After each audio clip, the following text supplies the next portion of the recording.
Hello everyone నమస్తే. So ఈ video వచ్చేసి ఏంటంటే లీన్ మ్యానుఫ్యాక్చరింగ్ గురించి చూద్దాం. సో అసలు మ్యానుఫ్యాక్చరింగ్లో లీన్ మ్యానుఫ్యాక్చరింగ్ అంటే ఏంటి, అసలు ఎక్కడ యూజ్ చేస్తారు, ఎలా ఉపయోగపడుతుంది అనేది చూద్దాం.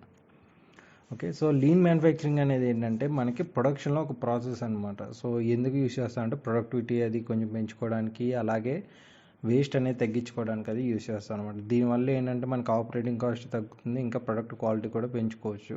సో ఇది వచ్చేసి చాలా సెక్టార్స్లో యూజ్ చేస్తారు. సో హెల్త్ కేర్లో, సాఫ్ట్వేర్లో, అలాగే ప్రొడక్షన్, ఇలాగే వేరే టైప్ ఆఫ్ ఇండస్ట్రీస్లో యూజ్ చేస్తాం. సో అసలు లీన్ మ్యానుఫ్యాక్చరింగ్ యొక్క ఇంపార్టెన్స్ ఏంటి అంటే టు ఎలిమినేట్ ద వేస్ట్ అనమాట. సో ఏంటంటే ఇక్కడ ఉన్న వేస్ట్ అనేది రిడ్యూస్ చేసుకోవడానికి అది ఎక్కువ యూజ్ చేసుకోవచ్చు, అలాగే క్వాలిటీ అనేది ఇంప్రూవ్ చేసుకోవచ్చు, reducing the cost and time కూడా. సో అసలు లీన్ మ్యానుఫ్యాక్చరింగ్ ఎక్కడి నుంచి వచ్చింది అంటే మనకి జపాన్ నుంచి వచ్చింది. సో ఎవరు అంటే టయోటా. సో టయోటా నుంచి మనకి ఈ లీన్ మ్యానుఫ్యాక్చరింగ్ అనేది పుట్టిందన్నమాట. సో ఇక్కడ ఏంటి అంటే ఇది ఒక టైప్ ఆఫ్ థింకింగ్ లేదా ఫిలాసఫీ అని చెప్పొచ్చు. సో ఏంటంటే ఇక్కడ కంటిన్యూస్గా ఇంప్రూవ్ చేసుకుని, సో మనకి చేసి అంటే ఇప్పుడు ఏ విధంగా చెప్పొచ్చు అంటే, సో కంటిన్యూస్గా మనకి తయారు చేసి మొత్తం అంతా పెట్టుకుని సో అవి సేల్ అవ్వకుండా ఉండే కన్నా, సో మనకి కావాల్సింది ఏంటంటే మనకి డిమాండ్ ఎంత ఉందో ఆ డిమాండ్ తగ్గట్టుగా మన ప్రొడక్షన్ అనేది చేసుకుంటే, సో దాని తగ్గట్టుగా మనకి కాస్ట్ అనేది తగ్గించుకోవచ్చు అనడానికి ఇది ఒక టైప్ ఆఫ్ ఫిలాసఫీ అని చెప్పి మనకి ఆ టైంలో వచ్చింది అనమాట. సో అది ఎప్పుడైతే ఆరిజినేట్ అయ్యిందో సో అప్పటి నుంచి ఇంప్లిమెంటేషన్ అనేది స్టార్ట్ అయింది. సో అప్పటి నుంచి కూడా సో ప్రొడక్షన్ అనేది ఇంక్రీజ్ అవుతూ వచ్చింది అన్నమాట టయోటా. సో దాన్ని చూసి వేరే ఇండస్ట్రీస్లో కూడా మొదలుపెట్టారు. సో అసలు దీని ఇన్వెన్షన్ ఎలా వచ్చింది ఏంటి అంటే, సో ఇది వచ్చేసి కంప్లీట్గా టయోటా ప్రొడక్షన్ సిస్టమ్ అని చెప్పుకోవచ్చు. సో దీంట్లో మెయిన్ 2 పిల్లర్స్ ఉంటాయి. సో అది వచ్చేసి ఏంటంటే జస్ట్ ఇన్ టైం ఉంటుంది, తర్వాత జీరోకి అనే ఉంటుంది అనమాట. సో జస్ట్ ఇన్ టైం అంటే ఏంటంటే కంటిన్యూస్ ఫ్లో ఉంటుంది, సో టికెట్ టైం ఉంటుంది, తర్వాత పూల్ సిస్టమ్. అలాగే జీరోకి వచ్చేసి ఏంటంటే built in quality proof error proofing, ఇంకా separate human and machine work. So అసలు ఇవి ఎక్కడ ఫోకస్ చేస్తాం ఏంటనేది నెక్స్ట్ చూద్దాం. సో అసలు జస్ట్ ఇన్ టైం అంటే ఏంటి?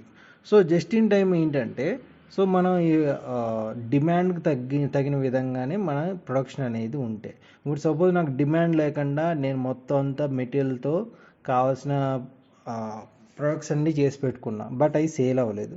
సో ఏంటి దానివల్ల ఏంటంటే నాకు ప్రొడక్షన్ కాస్ట్ ఉంటుంది, అలాగే అవన్నీ కూడా స్టోరేజ్ చేసుకున్నందుకు అది, తర్వాత మ్యానుఫ్యాక్చరింగ్ చేసి మొత్తం అయిపోయిన తర్వాత అది సేల్ అవ్వకపోతే ఆ డిమాండ్కి తగ్గ సప్లై, అంటే డిమాండ్ తక్కువ ఉండి మన సప్లై ఎక్కువ ఉంది అనుకోండి, సో ఇంబ్యాలెన్స్ ఉంటుంది అనమాట. సో జస్ట్ ఇన్ టైం అనేది ఏంటంటే మనకి ఎంత డిమాండ్ ఉందో ఆ డిమాండ్ తగ్గట్టుగానే మన ప్రొడక్షన్ అనేది చేసుకుంటాం. సో అది జస్ట్ ఇన్ టైం అని చెప్పుకోవచ్చు. నెక్స్ట్ వచ్చేసి జీరోకి. సో జీరోకి అనేది ఏంటంటే, సో మన ప్రొడక్షన్ టైంలో ఒకవేళ ఏదైనా ప్రాబ్లం వచ్చింది అంటే, సో దాన్ని పక్కన పెట్టకుండా సో ఫస్ట్ ఆ ప్రాబ్లం ఏంటి అనేది ఫస్ట్ రెక్టిఫై చేసుకోవాలి. సో ఆ ప్రాసెస్ అనేది అక్కడితో ఆపి అది రెక్టిఫై చేసుకుని ఆ రూట్ కాజ్ ఏంటని తెలుసుకున్న తర్వాత నెక్స్ట్ మన అక్కడి నుంచి మన ప్రొడక్షన్ అనేది స్టార్ట్ చేయాలి అనేది జీరోకి ఈ యొక్క కాన్సెప్ట్ అనమాట ఇక్కడ. నెక్స్ట్ వచ్చేసి 5 principles of lean manufacturing. So దీని ప్రిన్సిపల్స్ ఏంటి అంటే, first define value, map the value stream, తర్వాత create flow, establish the pull system, ఇంకా pursue perfection. So first one ఏంటంటే వాల్యూ. సో కస్టమర్కి మన ప్రోడక్ట్ యొక్క వాల్యూ అంటే ఏంటంటే మనకి ఎంత టైం పడుతుంది, ఎలా అవుతుంది, సో మనం ఎలా డెలివరీ చేస్తాం అనేది ఇక్కడ వాల్యూ అనమాట. సో నెక్స్ట్, సో ఇది రా మెటీరియల్ నుంచి ఫినిష్డ్ ప్రోడక్ట్ వరకు ఎంత టైం పడుతుంది, ఎలా డెలివరీ చేస్తాం, సో దాని మ్యాప్ అనేది మనం ఎస్టిమేట్ చేసుకుని పెట్టుకునేది ఇక్కడ వాల్యూ స్ట్రీమ్ అనమాట. Next create the flow. So ఏంటంటే ఇన్ టైం మనం డెలివరీ చేయగలుగుతున్నామా, మార్కెట్లోకి వెళ్తుందా అనేది క్రియేట్ ఫ్లో అనమాట. సో అయిన తర్వాత మనం ఇప్పుడు సపోజ్ డెలివరీ టైం కానీ మనం ఇంకా ఎర్లీగా ఇస్తే సో దానికి ఉన్న రెస్పాన్స్ వేరు ఉంటుంది. దానివల్ల ఏంటంటే మన పర్ఫెక్షన్ అనేది పెరుగుతుంది అనమాట. సో ఈ విధంగా ఈ 5 ప్రిన్సిపల్స్ మన క్లీన్ మ్యానుఫ్యాక్చరింగ్ అనేది అచీవ్ చేయడానికి పాసిబిలిటీస్ ఉంటుంది. సో ఇక్కడ ఏంటంటే ఈ స్లైడ్ వచ్చేసి 8 వేస్ట్ అనమాట. సో లీన్ మ్యానుఫ్యాక్చరింగ్ వల్ల 8 రకాలుగా ఉన్న వేస్ట్ అనేది తెలిసింది. సో అదేంటంటే ఓవర్ ప్రొడక్షన్. సో ఏంటంటే producing sooner faster or in the greater quantities than the customer demand. So customer demand కన్నా మనం ఎక్కువ చేసి పెడుతున్నాం కదా, సో అది ఒక ప్రాబ్లం అన్నట్టుగా చూపిస్తున్నారు అనమాట. అలాగే waiting. People or parts that wait for work place to be completed. So ఏంటంటే అక్కడ పార్ట్స్ అన్నీ కూడా రెడీ అవ్వడానికి అది ఎక్కువ వెయిటింగ్ టైం ఉంది. అలాగే మోషన్ కూడా, ఇంకా ట్రాన్స్పోర్టేషన్. సో ఇక్కడ ట్రాన్స్పోర్టేషన్ ఏంటంటే ఇప్పుడు ఎక్కువగా ప్రొడ్యూస్ చేసి అది అటు ఇటు తిప్పే కన్నా మనకి ఇన్ టైం ట్రాన్స్పోర్టేషన్ ఉంటే బెటర్ అనేది ఇక్కడ. అలాగే ఇన్వెంటరీ కూడా. సో ఏంటంటే ఎక్కువ తీసుకొచ్చి అక్కడ పెట్టి తర్వాత అవ్వక అది ఇది ఎక్కువ టైం వేస్ట్, తర్వాత ప్లేస్ ఎక్కువ కూడా కన్జ్యూమ్ అవుతుంది కాబట్టి ఇన్వెంటరీ వస్తుంది. తర్వాత defects, work not done right the first time such as scrap and rework అన్నమాట. సో ఎప్పుడైతే డిఫెక్ట్స్ ఉన్నాయో ఆ డిఫెక్ట్స్ కూడా మనకి అక్కడ ఎలిమినేట్ చేసుకోవచ్చు. అలాగే ఓవర్ ప్రాసెసింగ్ అనమాట అండ్ ఇంటెలెక్ట్. సో ఇవన్నీ కూడా 8 weights ఆఫ్ లీన్ మ్యానుఫ్యాక్చరింగ్ అని చెప్పుకోవచ్చు. తర్వాత మనం ఈ లీన్ మ్యానుఫ్యాక్చరింగ్ అనేది చూస్తున్నాం, ఓకే బాగానే ఉంది. సో దీన్ని మనం నిజంగా ఇంప్లిమెంట్ చేయగలమా అంటే చేయొచ్చు. సో టయోటా అనేది ఏ విధంగా అయితే ఇంప్లిమెంట్ చేసిందో అది. సో టయోటా వాళ్ళు చేసింది ఏంటంటే ఆటోమేషన్ చేశారు, అలాగే continuous improvement, flexibility, load levelling, perfected first time production or a service quality, ఇంకా production flow and the visual control, pull processing, supplier relationship, ఇంకా వేస్ట్ ఆఫ్ రిమూవల్. సో వేస్ట్ని రిమూవ్ చేయడం. So ఈ విధంగా లీన్ మ్యానుఫ్యాక్చరింగ్ అనేది implementation జరిగిందనమాట. So ఏ సెక్టార్స్లో ఇంప్లిమెంటేషన్ అనేది చేసుకోవచ్చు, మన ఆటోమోటివ్లో, ఏరోస్పేస్, ఇంకా స్పేస్లో, ప్రాసెస్లో కూడా చేసుకోవచ్చు అనమాట. ఈ విధంగా మనకి ప్రొడక్షన్ అనేది ఇంక్రీజ్ చేసుకోవడానికి చాలా మంచి అవకాశం అనేది ఉంటుంది. తర్వాత టూల్స్, లీన్ మ్యానుఫ్యాక్చరింగ్ పర్ఫెక్ట్గా అవ్వాలంటే మనకి ఏమేమి టూల్స్ కావాలి. సో ఇక్కడ కంట్రోల్ చార్ట్స్, క్యాన్బన్ బోర్డ్స్, 5S, ఇంకా multi processing handling, error proofing, rank order clustering, single point scheduling, single minute exchange of die, total productive maintenance, value stream mapping, ఇంకా work cell redesign. So అసలు ఇవి ఏంటనేది చూద్దాం. So first వచ్చేసి control chart అనమాట. So ఏంటంటే suppose మనకి ఒక 1 month ఉందంటే ఆ 1 monthలో మన వర్క్ అనేది ఎలా ఉంది, సో టైం టు టైం మనకి వర్క్ అనేది జరిగిందా లేదా అనేది ఒక స్టాటిస్టికల్ ప్రాసెస్ కంట్రోల్ షీట్ కింద తయారు చేసుకోవచ్చు అనమాట. సో ఇది ఈ విధంగా ఏమవుతుంది అంటే సో మన వర్క్ అనేది ఏ విధంగా ఫ్లో ఉంది, వర్క్ ఫ్లో ఎలా ఉంది అనేది మనం చూసుకోవడానికి ఈజీగా ఉంటుంది అనమాట. సో నెక్స్ట్ వచ్చేసి క్యాన్బన్ చార్ట్స్ అనమాట. సో ఇక్కడ క్యాన్బన్ అనేది ఏంటంటే సో మనకి ఇంకా సింపుల్ చెప్పాలంటే మన స్టిక్కీ నోట్స్ పెట్టుకుని ఏమేమి వర్క్ ఉంది ఏంటనేది చేసుకుంటాం కదా.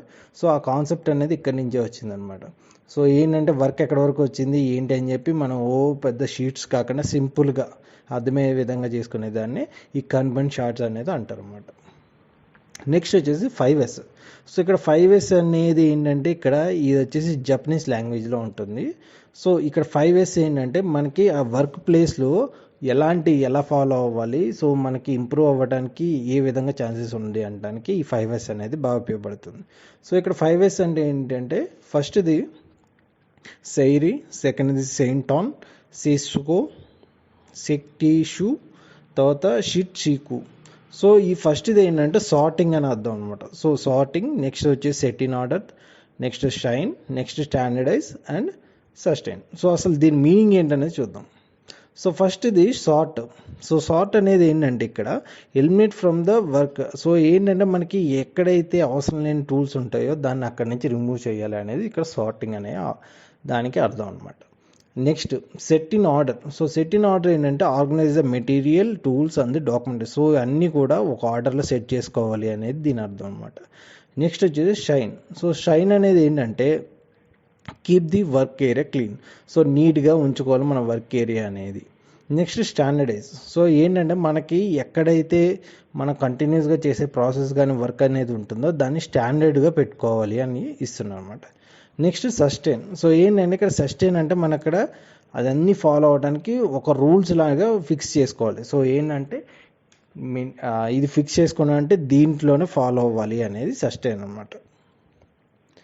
అండ్ నెక్స్ట్ వచ్చేసి మల్టీ ప్రాసెస్ హ్యాండ్లింగ్. సో ఏంటంటే ఒకవేళ మనకి ఇక్కడ వర్క్ చేసుకోవడం ఇంకా ప్రాసెస్ ఉందంటే సో మల్టిపుల్ 1 కాకుండా అంటే 1-2 మిషన్స్ కాకుండా ఇంకా ఎక్కువ మిషన్స్ ఆపరేట్ చేయడానికి వీలు ఉందంటే అది అయ్యేటట్టుగా మనం ఇక్కడ పెట్టుకోవచ్చు అనమాట. సో లేఅవుట్ అనేది ఇక్కడ చేసుకోవచ్చు అనేది అర్థం. Next poka yoke. సో ఏంటంటే మిస్టేక్ ప్రూఫింగ్ అనమాట. సో అక్కడ మిస్టేక్ జరిగే ఛాన్స్ ఉంది అని చెప్పి మనం ముందుగానే అక్కడ హైలైట్ చేసేదాన్ని పోకో యోగా అని చెప్పి అంటారు అనమాట. సో సింపుల్గా చెప్పాలంటే మనకి ఇదిగోండి ఇక్కడ ఒక ఎగ్జాంపుల్ ఉంది. సో ఏంటి అంటే ఇక్కడ పైన ఉన్నదానికి ఈ రెక్టాంగిల్ అనేది కొంచెం పెద్దగా ఉంటుంది, ఇది ఇక్కడ పిన్ అనేది ఉంది కదా, సో ఇది పెద్దది ఒకటి చిన్నది ఉంది. సో రెండు సేమ్ సైజ్ ఉన్నాయి, బట్ దీంట్లోకి వచ్చేటప్పటికి ఏంటంటే మనకి ఈజీగా ఐడెంటిఫై అవ్వడానికి ఇక్కడ సైజ్ అనేది కొంచెం పెద్దగా చేసుకుంటే మనకు తెలియకుండానే మన ఆబ్సెంట్ ఆఫ్ మైండ్ డైరెక్ట్ దీంట్లోకి మనకి ఇలాగ ఇన్సర్ట్ చేస్తాం అనమాట. సో అది పోకయోక అనేది. నెక్స్ట్ సింగిల్ పాయింట్ షెడ్యూలింగ్ అనమాట. సో ఇక్కడ సింగిల్ పాయింట్ షెడ్యూలింగ్ ఏంటంటే డైరెక్ట్ సప్లయర్ దగ్గర నుంచి అక్కడ వర్క్ ప్లేస్ లేదా ప్రొడక్షన్లోకి వెళ్తుంది, తర్వాత కస్టమర్లోకి వెళ్తుంది, కస్టమర్ దగ్గరికి అనేది డెలివరీ అనేది అవుతుంది అనమాట. సో ఇది 1 to 1 పాయింట్ అయ్యేది టోటల్ సింగిల్ పాయింట్ షెడ్యూలింగ్ అనమాట. సో ఎప్పటి నుంచి ఎంత టైం పడుతుంది ఏంటి అనేది కంప్లీట్గా దీంట్లోనే వస్తుంది. Next single minute exchange of die అనమాట. సో ఇక్కడ దీని అర్థం ఏంటంటే మనం చేసే వర్క్ అనేది ఎన్ నెంబర్ ఆఫ్, సో ఎక్కడ ఎంతమంది వర్క్ చేయడానికి ఉన్నా సరే అది నెగ్లిజిబుల్, బట్ మన వర్క్ అనేది లెస్ దెన్ 10 minutesలో అంటే సింగిల్ డిజిట్ మినిట్లో కనుక మన వర్క్ అయిందంటే అది single minute exchange of die అనమాట. సో ఇక్కడ ఏమవుతుందంటే సపోజ్ మనకి ఇక్కడ F1 కార్ కనుక చూసుకుంటే, సో దీనికి ఆల్మోస్ట్ 3 to 4 secondsలోనే దీనికి టైర్స్ అనేది ఎక్స్చేంజ్ చేయొచ్చు, తర్వాత ఫ్యూల్ అనేది రిఫిల్ చేయడానికి అది ఛాన్సెస్ ఉంది. సో ఇది వచ్చేసి SMED. సో ఇది single minute exchange of die అనమాట ఇది. Next total preventive maintenance. So ఇక్కడ టోటల్ ప్రివెంటివ్ మెయింటెనెన్స్ ఏంటంటే, సో మనం చేసే ఎక్విప్మెంట్ ఏదైతే, సో మన ప్రొడక్షన్లో ఎక్విప్మెంట్ ఏదైతే ఉందో, సో దాన్ని టైం టు టైం మనం ఫోకస్ చేస్తూ దానికి మెయింటెనెన్స్ అనేది చేసుకుంటూ ఉండాలి అనేది. So autonomous maintenance, focused improvement, planned maintenance, quality maintenance, అలాగే early equipment management, training and education. So ఇక్కడ ట్రైనింగ్ అండ్ ఎడ్యుకేషన్ వచ్చేసి ఏంటంటే మిషన్ ఆపరేటర్స్ అనమాట. Next safety, health and environment, so TPM in administration. So దీని గురించి ఏంటంటే అందరికీ అవగాహన ఉండాలి అనేది ఈ total preventive maintenance. Next value stream mapping. So ఇక్కడ వాల్యూ స్ట్రీమ్ మ్యాపింగ్ అంటే ఏంటంటే, సో ఒక కంపెనీలో ఏదైతే వర్క్ జరుగుతుందో అదేంటంటే కంపెనీకి అంటే దాని కంట్రోల్లో ఉండాలి అని అర్థం అనమాట. సో ఇక్కడ సప్లయర్ నుంచి ప్రాసెస్ వస్తుంది, టోటల్ వర్క్ అంతా జరుగుతుంది, కస్టమర్ వరకు వెళ్తుంది. సో ఈ వాల్యూ స్ట్రీమ్ మొత్తం కూడా ఒక ఆర్గనైజేషన్ అండర్లో కంట్రోల్లో ఉండాలి అనేది ఇది అనమాట. నెక్స్ట్ వచ్చేసి వర్క్ సెల్ రీడిజైన్ అనమాట. సో ఇక్కడ వర్క్ సెల్ రీడిజైన్ అంటే దీని గురించి ఆల్రెడీ ప్లాంట్ లేఅవుట్ అనే దాంట్లో చెప్పుకున్నాము. సో ఏంటంటే నాకు వర్క్ అవ్వడానికి ఆ ప్లాంట్ లేఅవుట్ అనేది కావాలంటే చేంజ్ చేసుకోవచ్చు అని అర్థం అనమాట. సో ఏంటంటే అన్ని ప్లాంట్స్ సీక్వెన్స్ ఆఫ్ ఆపరేషన్లో ఉండదు, సో ఒక్కొక్కటి ఒక్కొక్క దగ్గర ఉంటుంది, లేదు అలా వర్క్ అవ్వట్లేదు ఎక్కువ టైం తీసుకుంటుందంటే దాన్ని మళ్ళీ రీడిజైన్ చేసుకోవచ్చు అనేది ఇది అనమాట.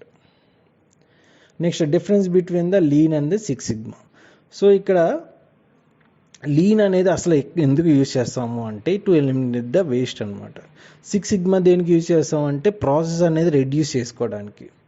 సో ఇక్కడ యాక్చువల్గా 6 Sigma అంటే ఏంటంటే ఇక్కడ control, define, measure, analyse, improve. So ఏంటంటే మనం చేసే ప్రాసెస్ అనేది కంట్రోల్లో ఉండాలి, దాన్ని కరెక్ట్గా డిఫైన్ అయ్యి ఉండాలి, సో తర్వాత దానికి మెజరబుల్గా ఉండాలి, అండ్ దాన్ని అనలైజ్ చేసి ఇంకా కావాలంటే ఇంప్రూవ్ చేసుకోవాలి, అది 6 Sigma అనమాట. సో ఈ రెండు కాంబినేషన్లో వచ్చేదే లీన్ 6 Sigma. సో ఇది ఫ్రెండ్స్